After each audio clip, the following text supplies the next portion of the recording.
This is a video on surface area.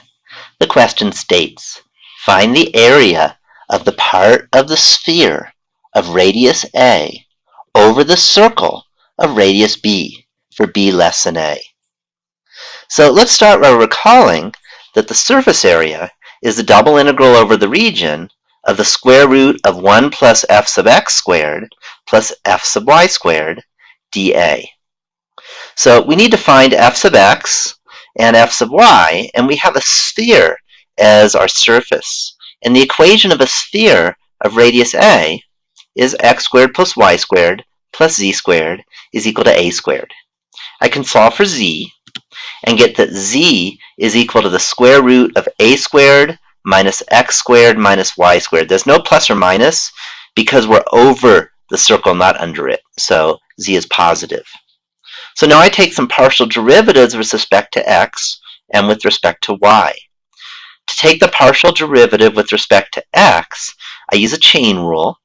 The partial derivative with respect to x of a squared minus x squared minus y squared is negative 2x.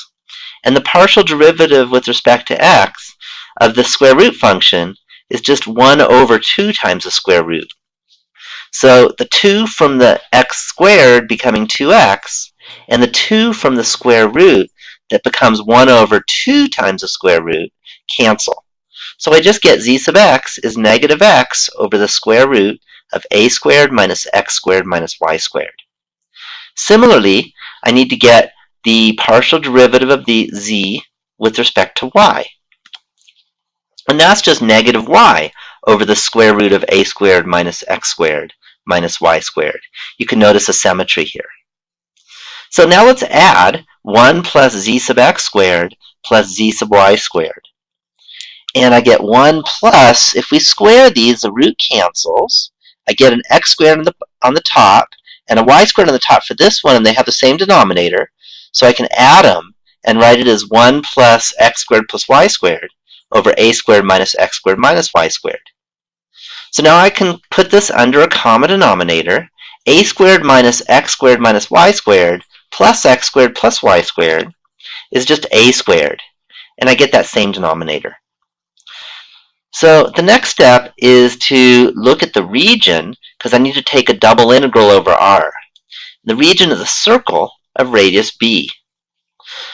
When we have a circle, it's much easier to use polar coordinates. So I put my little man tilted like so. Notice the little man's feet are at 0, and the little man's head is at R equals B. And the angle goes from 0 all the way around to 2 pi.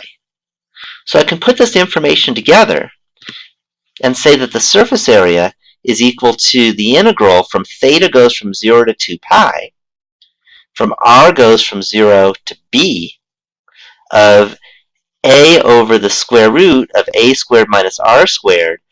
That's because we took the square root of this expression, and the square root of a squared is a, and a squared minus x squared minus y squared is a squared minus r squared. And dA was r dr d theta. So now I need to integrate this expression, and I use u substitution. If I let u equal a squared minus r squared, then du equals negative 2r dr. So here's the r, and I don't have a 2, so I need to multiply and divide by 2, so I get an over 2 outside. There's a negative. If we plug in 0 for r, we get a squared minus 0, or just a squared. And if we plug in b for r, we get a squared minus b squared. And then we have a root u on the bottom, and that becomes a u to the negative 1/2, du d theta. So now let's integrate. The integral of u to the negative 1/2 is 2 times root u. So the 2 and the over 2 out here cancel, and I get negative a times the integral from 0 to 2 pi of root u from a squared to a squared minus b squared d theta. And then I plug in. And also, the integral from 0 to 2 pi of, this is a constant with respect to theta, d theta, is just 2 pi. So I can pull out the 2 pi, and I can write negative 2 pi a. When I plug in a squared minus b squared, I get root a squared minus b squared. And when I plug in a squared, I get root a squared, so it's minus a. So finally, let's multiply the negative 2 pi a through. And also switch these around so I can get a positive in front. And I get the final answer is that the area of the part of the sphere of radius a over the circle of radius b is equal to 2 pi a squared minus 2 pi a times the square root of a squared minus b squared. And I'm done with the problem.